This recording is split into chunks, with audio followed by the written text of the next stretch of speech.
Coffee. Coffee with Tim Black.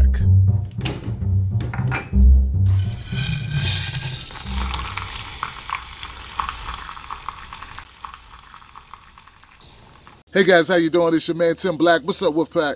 Welcome to Coffee with Tim Black. That's good. Oh, happy Friday. All right? I got 3 stories for you. 3 stories that I think are perfect for coffee time. One concerns an Olympic swimmer who made an ass out of himself. And the other one concerns the Clinton Foundation. But let's start off with this.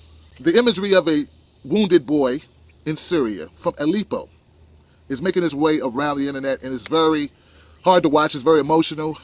He's one of tens of thousands of children who are victims of the country's relentless conflicts. He's being referred to as the boy in the ambulance. Finally identified him as a 5-year-old Omaran Dagnish. Now, little Omaran at 5 years old was injured in an airstrike in Syria. You know, when we talk about Syria, when we talk about what's going on in the Middle East, we talk about destabilization of the Middle East and wars. We're talking about real people. Hundreds of thousands of people have been killed in Syria. People are fleeing, and they die fleeing, and if they stay, they die as well. So look, here's my challenge to anybody out there who wants to complain about their stupid little life, where nothing goes on except maybe the canceled Larry Wilmore show or the Pokemon Go app took away a functionality. You don't live in a third world country. You're not under airstrikes. And the next time I hear somebody say such, they're going to get fried by your man Tim Black. That's all I got to say. I mean, look at the picture of this young man. They don't need our prayers. They don't need our hopes. They don't need our dreams. They need our help. Help. Next story. Ryan Lochte, idiot. You know, now, if you go to Brazil, you win a trophy, great. You win a medal, fantastic. Why be a cocky, arrogant, superficial, privileged jerk in the process? They got this guy on footage, all right? So let's back up a little bit. Let's uncover the lie. First of all, initially they tried to play victims as if they were robbed. That was the story.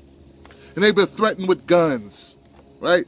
And none of it turns out to be true. What turns out to be true is that they stopped after going to nightclubs, right? They stopped at the gas station, at least one, maybe 2 gas stations, and vandalized the place.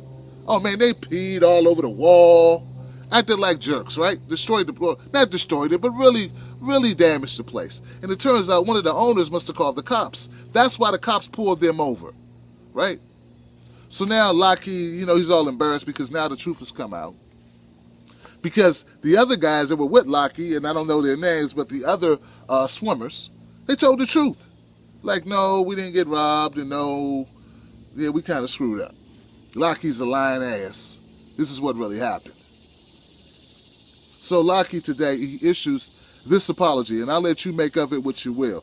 I should have been much more responsible in how I handled myself, and for that I am sorry to my teammates, my fans, my fellow competitors, my sponsors, and the hosts of this great event. I am very proud to represent my country in Olympic competition, and this was a situation that could and should have been avoided. Yeah, you should have been much more responsible, like peeing on walls and then lying and falsifying reports to police. But to put the cherry on top, isn't it funny? When I mean funny, I mean not funny.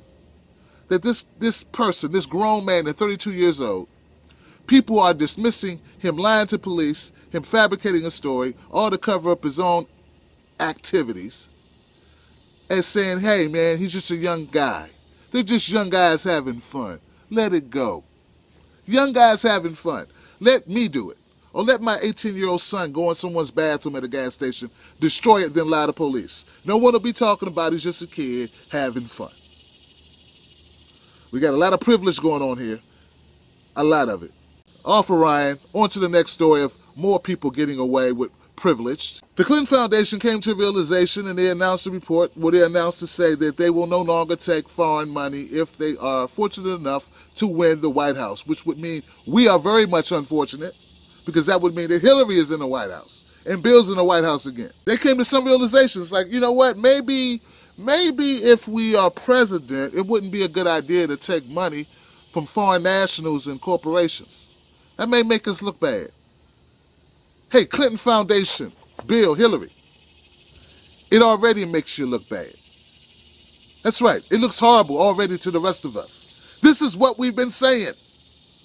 You cannot take money from corporations that have a vested interest, right, in the United States, that you do things for them when you're in a position of power. And when you were Secretary of State, you're in a position of power. The same thing holds true.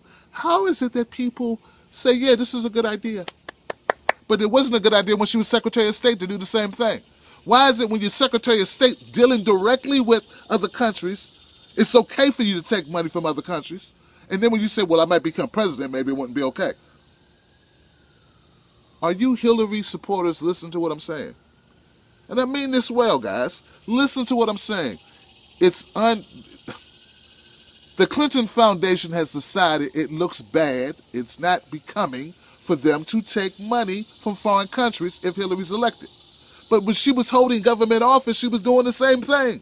And then when we say we think that's unfair, we think that looks bad, we think that gives undue influence on our government when her tenure as Secretary of State, you say we don't know what we're talking about. Well, look, you can't have it both ways. Either it was okay for her to do it as Secretary of State and it should be okay for her to do it as president, or it was wrong for her to do it as president and it was just as wrong when she did it as Secretary of State. Same difference. All right, guys, thank you a lot for tuning in. I appreciate you. Have a great weekend. Watch me tonight. Tonight is Freedom Friday on the Tim Black at Night show. Be there. Be square. My condolences to the people in Syria and all the people in the Middle East who are being bombed as I do this story. While I enjoy this coffee, they're fleeing for their lives. And for some reason, because of hateful bastards like Trump, we won't even accept them in our country. Oh, yeah. Don't you let nobody take your cornbread. Coffee with Tim Black.